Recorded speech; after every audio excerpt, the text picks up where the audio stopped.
Have you guys heard this term, wrong rock boss? So your boss asks you to go go find a rock and bring it back, and you bring it back and they say, oh, that's the wrong rock. And you're like, okay, you just sent someone out on this assignment, no guidance, no guardrails, no details. And then they bring you back something and you're like, you did it wrong. Like, that is not an effective way to manage your team. It's not something that particularly inspires people. This podcast is brought to you by Hey Taco, the only peer-to-peer recognition platform that uses tacos to help teams around the world share gratitude. I'm Doug. I'm Una. This is our podcast, Amazing Teams.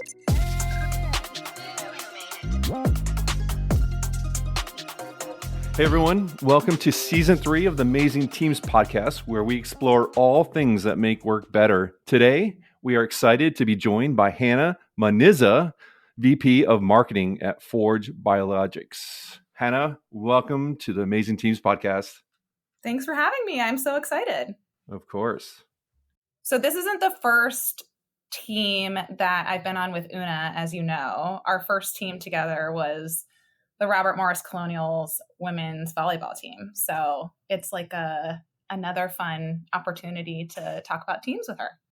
We definitely talked a lot about teams at the time, and I'm excited to talk about it again because a lot of time has passed. So I'm really curious about what have you learned that doesn't work since those days now at Forge Biologics.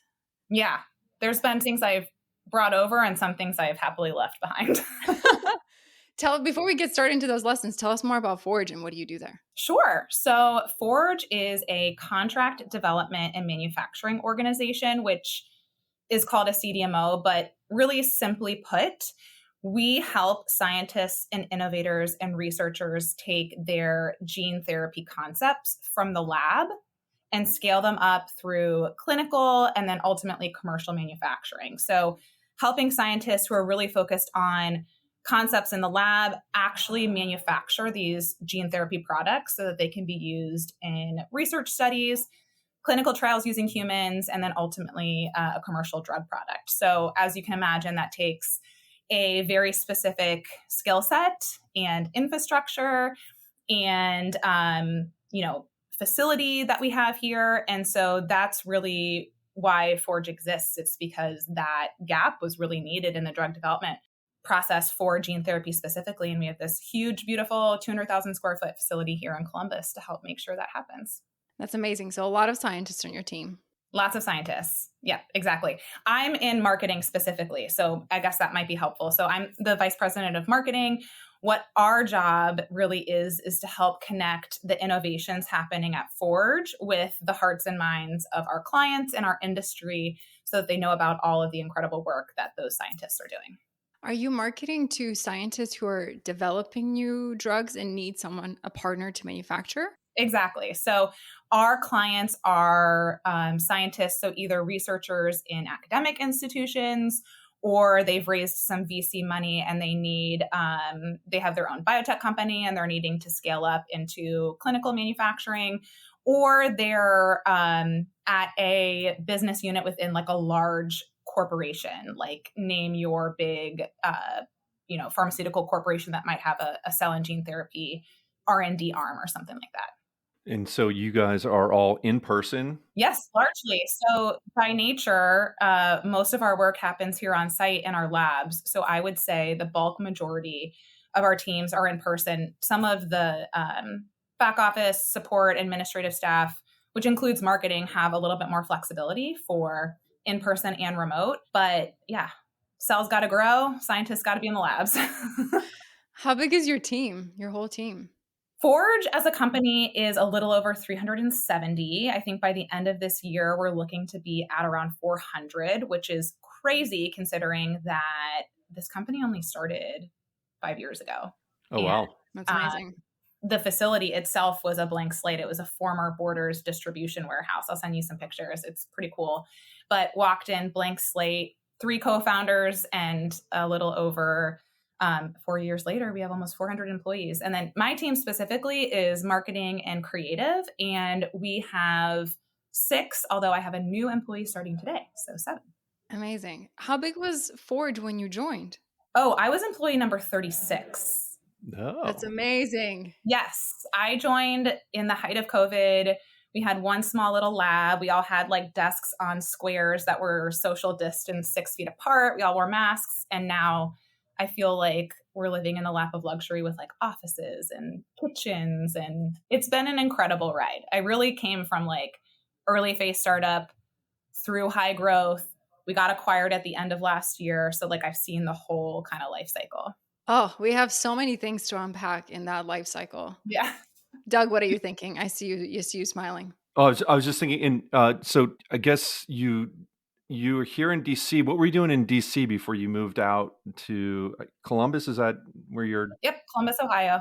I worked at a trade organization like a lot of people in DC. So it was the National Venture Capital Association. So the trade group for the venture capital and entrepreneurial ecosystem, focusing on public policy specific to venture capitalists and their startups. So I really loved that entrepreneurial industry, and I was fascinated by it. COVID happened. I had a connection to a large VC firm here in Columbus called Drive Capital. Our former CFO was the CFO at Drive Capital, and we had the Ohio connection. And during COVID, she reached out to me to let me know that she was joining one of her portfolio companies, Forge. And I looked it up and I immediately was like, I am so drawn to this mission. I'm so drawn to this company.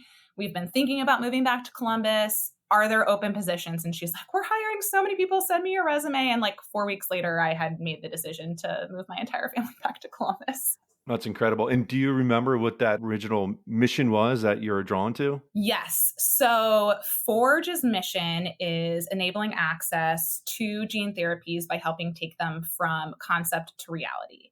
So I was really driven to not just talking about what these great biotech, tech, SaaS companies were doing, but really being a part of that, particularly in the building phase. And I just felt like I need to scratch this itch. I need to be part of building something. Like I love talking and I love advocating, and that obviously has such an important role. But I was like, I kind of want to be there. I kind of want to be in it. I don't just want to talk about it.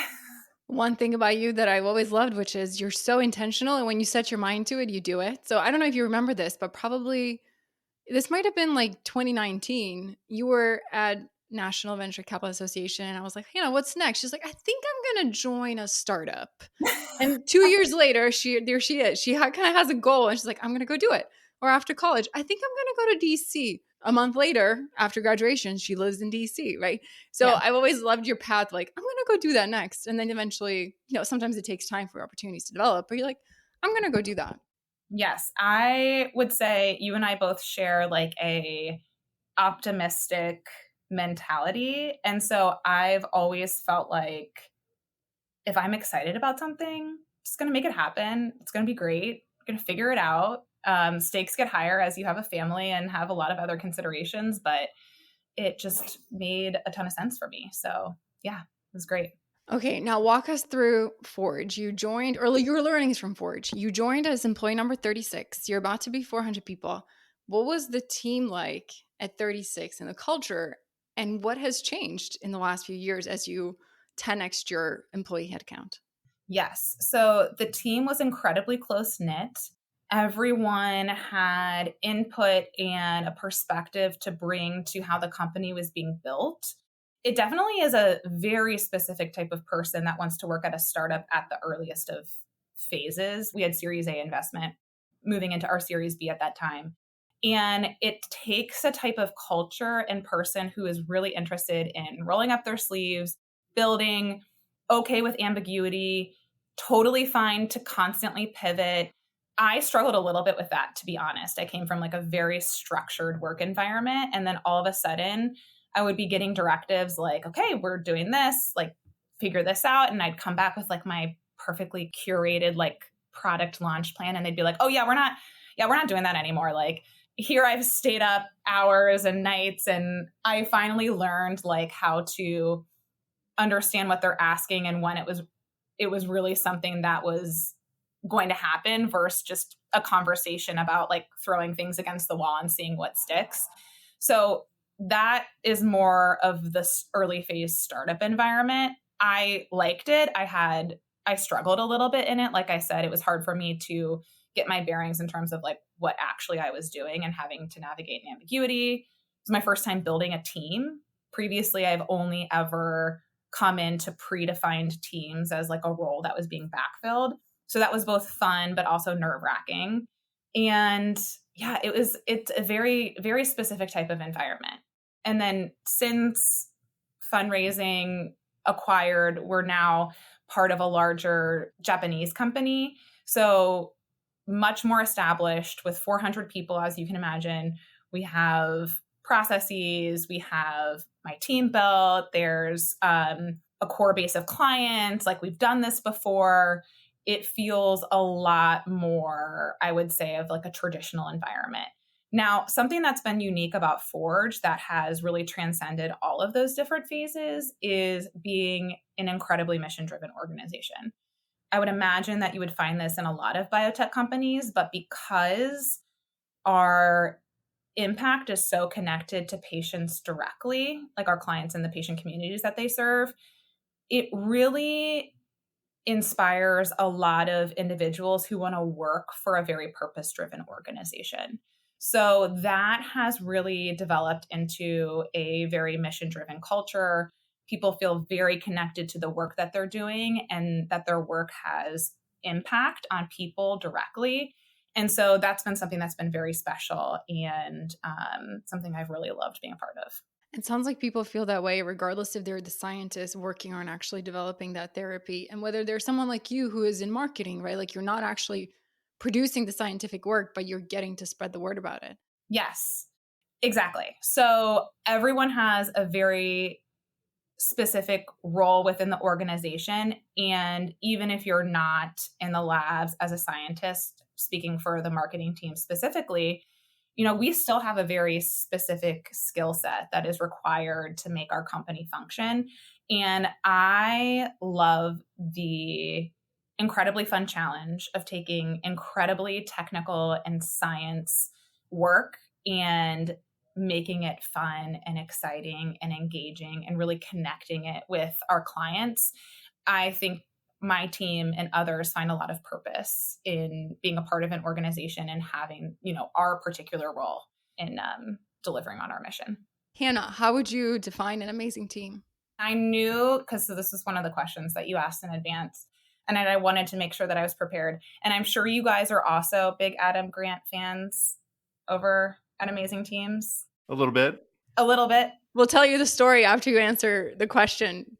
Okay. So Adam Grant talks about this a lot. I believe in this a lot, particularly as I shifted from my work at my previous job to working for a very mission-driven organization.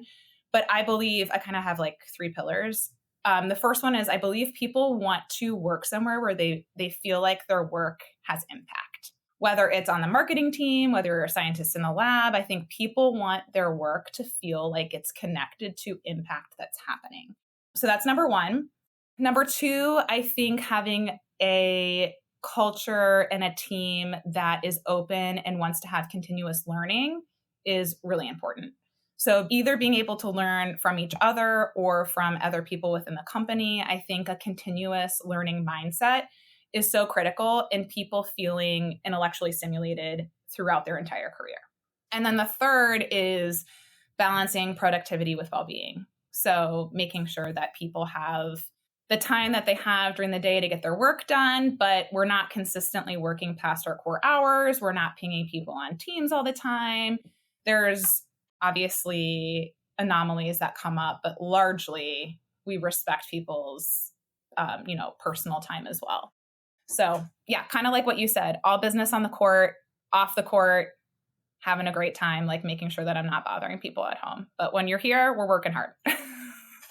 And having fun at the same time. I couldn't imagine you not working with a smile on your face, just like you're smiling right now. We literally, everyone at Forge really truly enjoys working here, but sometimes I feel like we have in marketing the absolute best job at our company. Like it is just so much fun. So yeah, can't be mad when you have a fun job. What do you love about Adam Grant's work? Anything in particular that sticks out? I like his optimistic perspectives. So I think he genuinely largely has and pulls in very opportunistic and things that you can easily adapt. Like, I think a lot of times people have a lot of intellectual thoughts on organizational behavior, but I find that he has a lot of things where I'm like, oh, I can apply that. That's really easy for me to start applying. So that's what I like about him. Doug, you want to tell her the story of how you got inspired by Adam Grant, or what inspired you about him? Yeah, I mean, the biggest is probably his book Give and Take. He talks about givers and takers and the power of both. Just kind of shed some light on I guess gratitude for me, and so the running joke we have here at Hey Taco in Amazing Teams podcast is that one day we'll have Adam on our podcast. Yeah. And so, How You great. gotta aim high. You gotta aim high. I have his one of my favorite colleagues here gave me his something to think about, the little daily. Oh, that's awesome. This is embarrassing. This is April 2nd. I obviously haven't come back in. A couple days behind, not too many. At least it's the same month. Yeah. Hannah, what are some of the things that you shed about how teams ought to work throughout your career? Maybe you learned it in college and it was like not a good lesson, or in your first jobs, you're like, this is not how it works. Like things, avoid these things if you can. I would say something that I have shed is one that everyone learns and works and is motivated incredibly differently. And you cannot take a panacea approach to, is that the right word? Panacea? Yeah. I think so. You can't take the same approach with every single person and expect the results that you're looking for. And so I found this both in college and then in some jobs where everyone is like, where a leader is like, I am setting the direction, I am authoritarian, like this is what you're going to follow. And not everyone's motivated that way and not everyone wants to work that way. So that's something that I've totally shed and found that getting to know your team, understanding what motivates them. Some people like to be called out for recognition. Some people don't like that. So figuring out exactly what's going to motivate people, the individuality of navigating your team, I think is so important. Would you say that's the same experience that you've had in going from like college and first jobs to others? I'm curious. Probably. I mean, we had, without going into too much detail, Doug, we had a very interesting college leadership experience. But what have I learned? If you always yell at people, yelling just becomes the norm. Yeah. Right. Like sometimes I think it's okay to increase your voice when you have something really important to say, whether it's, no, at work, yelling should not be a norm, like, of course, but like stern or just change your voice. But if you're always just screaming, like I just ignore the scream, right? It just becomes like normal language, which again is very applied to sports. I think a lot too many coaches just yell at people like they're kids, right? I'm like, we were kind of, young adults, 18 to 22. Yeah. So one thing is like, you gotta use your voice appropriately to emphasize certain points that are really, really, really important. And when you're really, really, really mad, but other than that, calm and collected is always the way to go. Another point that I've learned in a positive direction is the best leaders I've ever worked for have surrounded themselves with people who are largely smarter than them and will defer to them at any given term when they're the expert at hand. I've worked with a couple of different leaders, ones who did that really well, and then ones who did not do that very well. And I think leaders who are super confident know that they have gaps and they want to surround their own leadership team with people who fill those gaps and will defer to them when they need to. And I think that really speaks highly to an effective leader. Hannah, what are some of the things you're working on with your marketing and creative team right now? So you have 6 people, 7th person joining today. What are some unique leadership and team building things that occupy your mind? Something that I have been personally working on with the team is providing them with the right level of guidance so that they feel like they have the autonomy to do their work without having to constantly check in with me. And this was really inspired by someone describing what a wrong rock boss was for me. Have you guys heard this term, wrong rock boss? So your boss asks you to go go find a rock and bring it back, and you bring it back and they say, oh, that's the wrong rock. And you're like, okay, you just sent someone out on this assignment, no guidance, no guardrails, no details. And then they bring you back something and you're like, you did it wrong. Like that is not an effective way to manage your team. It's not something that particularly inspires people. I think it frustrates people. And so something I've been trying to do better is provide those guardrails and guidelines and, examples of this is what I think this work product should look like, but still allowing them to have the autonomy and operate with like a little bit of ambiguity so that they can truly tap into their creative side is hopefully helpful. It's something that I'm trying to do a little bit more of. So we've been go, go, go for so long. A lot of times it's like, no, do it exactly this way. And so now that we have a little bit more time, I'm trying to build the team's abilities to do things a little bit more on their own. I like the wrong rock. I've never heard of that example, but it's like, yeah, what kind of rock? Like, is it gray? Is it dark? Is it big? Is it round? Or go find it, and then when you come back, they tell you it's the wrong one. You're like, oh my gosh, come on. Yeah, we never talked about the details. Yeah. I'm kind of curious about the wrong rock because now I'm kind of like, should the person who is looking for the rock ask more questions and been more curious?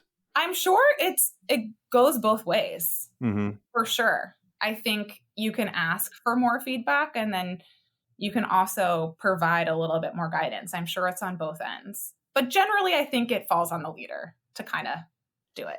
I agree with you. I think it's contribution from both people. But if you're the one asking for something, you should know more about what you want, right? Yes, I think that's also the key is you have to be able to give people something to work on when you already yourself deeply understand it. And I think that's where like the wrong rock boss situation comes in sometimes when they're not totally sure of what they're asking for.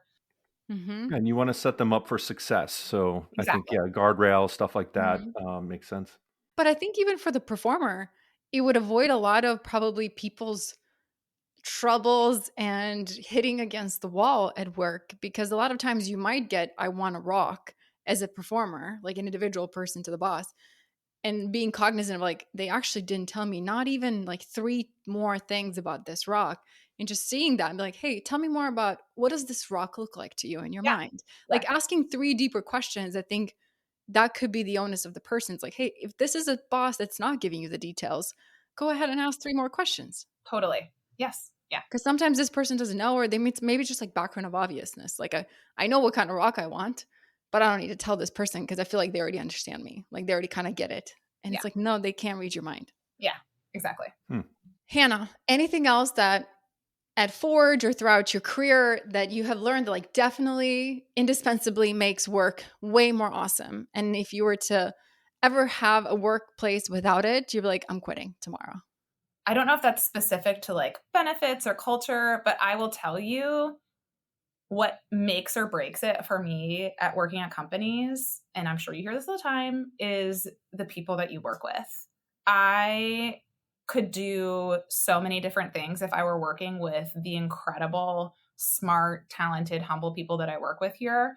I would do so many other things with them. Like I would work in a bunch of other companies if I could work with this amazing team that I work with now. So I would say team first and foremost. That's not just at Forge, that's at Robert Morris University, that's any team environment. The people that you're working with make or break it, regardless of what you're working on, how it's being done, 100%.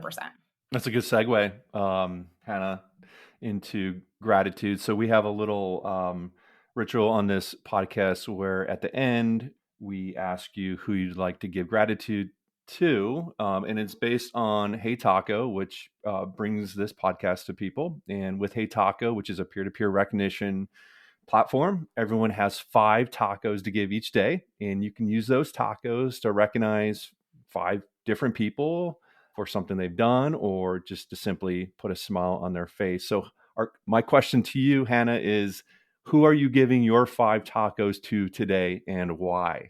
I loved this question. I love gratitude. I think it's so important. People love this stuff. Like anyone who feels like they don't like hearing positive feedback about themselves, I've never met a person that's felt that way. So huge fan. Okay. First taco going to Ashley Craddock. She's one of my colleagues here at Forge. She was actually employee number 1 at Forge. So we had our 3 co-founders. She was the first employee. She is the most amazing wealth of knowledge. She is a scientist. She is a leader for women in STEM. She humbly answers every single question I have that I don't know because I'm not a scientist by training. And I don't think I would still be at Forge if it weren't for her. So Ashley Craddock gets taco number 1. Taco number 2 goes to Jenny Shields. She's also a colleague here at Forge. She is the executive admin to all of our C-suite. She's more like a chief of staff for us here. She is so talented at that particular role. She makes everyone feel like they're doing their jobs great, efficiently. She's tapped into the EQ of every single person on our team. She's the one who got me the Adam Grant daily calendar. Love her. Taco number 2. Taco number 3 goes to Morgan, my husband. I think that with any dual working family, it's so important to have a partner or a significant other that fully shares all aspects of your life, chips in when you're feeling like you have a lot going on, is always supportive of your job and your advancement, and could not have asked for a better partner. So Morgan gets taco number 3. Taco number 4 is a taco party. So don't get mad at me. This is a little bend in the rule. It's a taco party for a team. I don't know if you guys have those. I don't know if that's a product. This is a taco party. And it's for the entire technical sales team at Forge. So these are scientists who have gone either from the lab or maybe did a PhD postdoc and now want to work more on the commercial side. They're the incredible people that can help explain the science to our clients, to us who don't have technical backgrounds. And man, are they not the most amazing team to work with? They are advocates for our clients. They're advocates for the science we're doing. Again, answer every single question, super creative. Like in another life, I want to be a member of the technical sales team here at Forge. And then 5th and final taco goes to Daniel Casey, who's on my team. He is a senior marketing coordinator. I do not think marketing coordinators, marketing ops people get enough appreciation. They are always behind the scenes, call him the quarterback of my team, manages and makes sure we're meeting deadlines. I mean, how many deadlines do we have in a given day? We never miss anything. He's always on top of everything. I would be so lost without him. So Daniel gets taco number 5. Those are some meaty tacos. I love Very meaty thoughtful. tacos. Yes, I love meaty tacos. Hannah, it's nice meeting you. And again, thank you for coming on. Likewise.